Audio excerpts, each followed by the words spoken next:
два занятия направлены именно работы в желтой зоне, в плане командных взаимодействий в организации обороны. Ну и моментами мы, конечно же, даже эпизоды, они у нас будут. Мы также опускались в красную зону.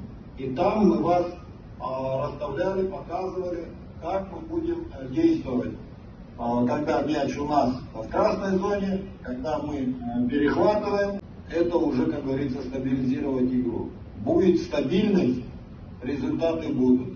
Что игра в Украине, как бы там ни было, это нас не волнует, какое было состояние соперников, но мы, самое главное, выполнили все те принципы, которые мы проходили в тренировочном процессе, все, что мы взяли за основу.